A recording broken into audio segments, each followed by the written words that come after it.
Hey there, cats and kitties. I am the Blues Man, Johnny Blues, and with this video, we discuss my thoughts on episode 7 of the anime series, Sora, Yori, Tooi Basho, or A Place Further Than the Universe. And the overhanging vibe I got from this episode was this really inspiring, aspiring idea of a ship of dreams. It's not just our four main girls who really have their hearts set on going to Antarctica. It's everyone on board this ship. And that includes the sort of mission leader, Torogin, Kanai, her partner, both of which were partnered up with Shirase's mother in the past, 3 years hence. And we get some really fun flashbacks along those lines. In the early going of the episode, when she's giving a press conference, she's recollecting back to Kanai and Shirase's mother making faces, me at the camera and at her, trying to make her laugh. And very much the same, it can be said for, our main foursome of travelers, of intrepid, journey ladies, if you will, Mari, Miyake, Yuzuki, and Shirase, respectively. I loved seeing how fun-loving and excited that original trio of women were when Shirase's mother had very much the same kind of desire that Shirase now has. Even though there's still the undercurrent of Shirase's wondering whatever happened to her mother, and it's still very much part and parcel with what is sort of leading, Torogin and Kanai and such like that along this path of going back, revisiting this place where a tragedy had unfolded, the fact that Shirase's mother had gone missing. But I mean, everybody who's come back to this ship, they are understaffed, they're undermanned, they might be underfunded, they're not even sure if they're going to be able to leave the docks.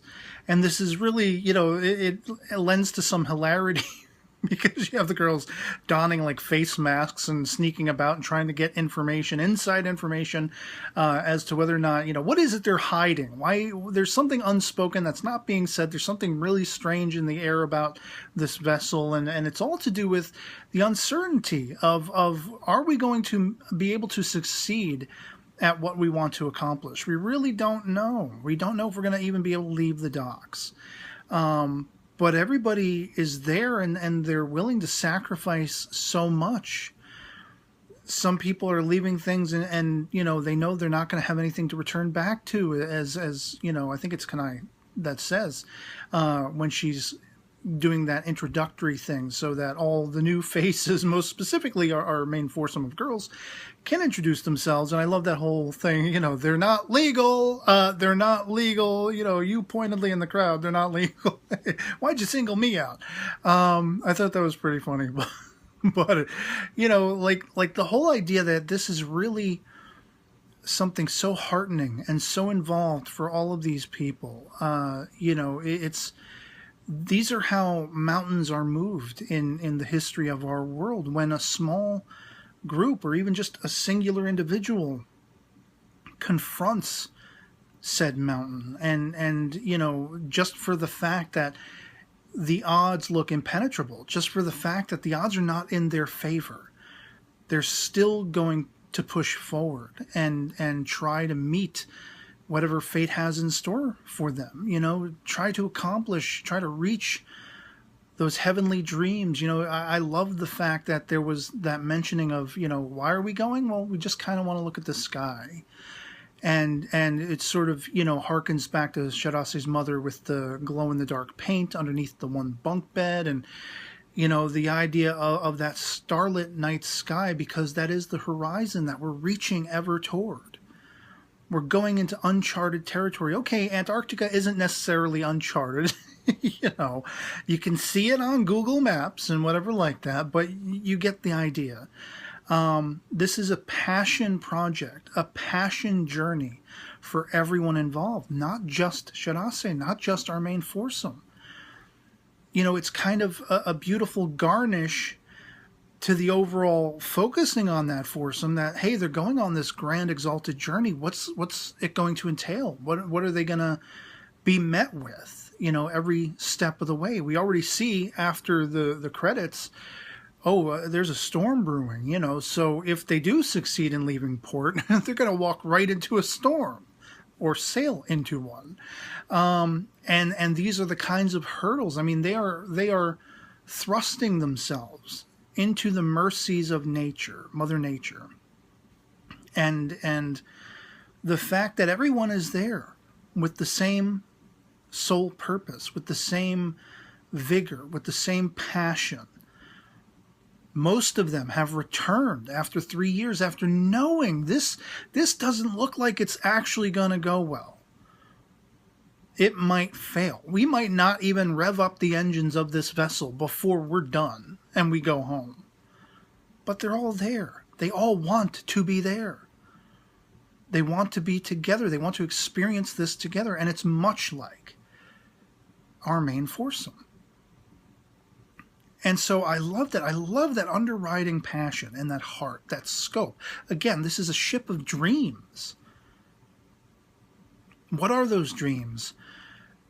Somewhat exploratory, setting up an observation post and following on from that, seeing how things have been left ever since 3 years ago when these women had to abandon it and effectively abandon Shirase's mother. And that is the undercurrent, the underwriting thing that sort of overarcs all of this is Shirase's mother. Whatever happened to her? Could she have survived these 3 years, or not? Or was she lost? I think Shirase, Todo, and Kanai, I think they're all looking to fill the void of that absence, whether through understanding or coming together themselves or whatever. I feel like that is the cap they are trying to find to put on the bottle.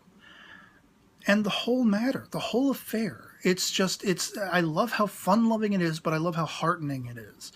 I mean, it's absolutely hilarious watching Shirase break down, just doing test recordings of her parts, her bits that Miyake has scripted for their grand journey, like doing the video of this and sort of a documentary thing.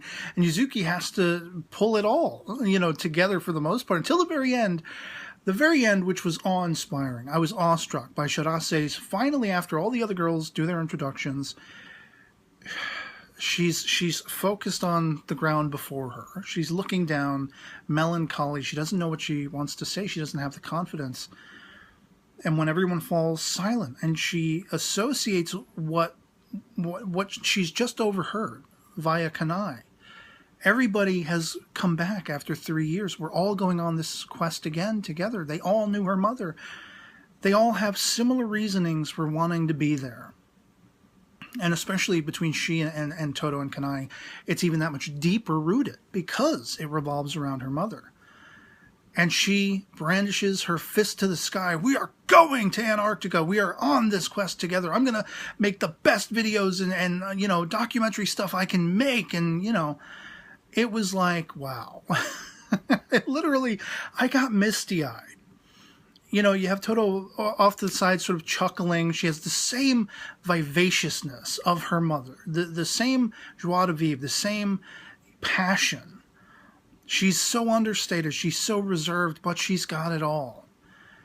And they recognize that, and they love that. She's a chip off the old block, and it inspired everyone. Myself included, and I'm not going on the trip.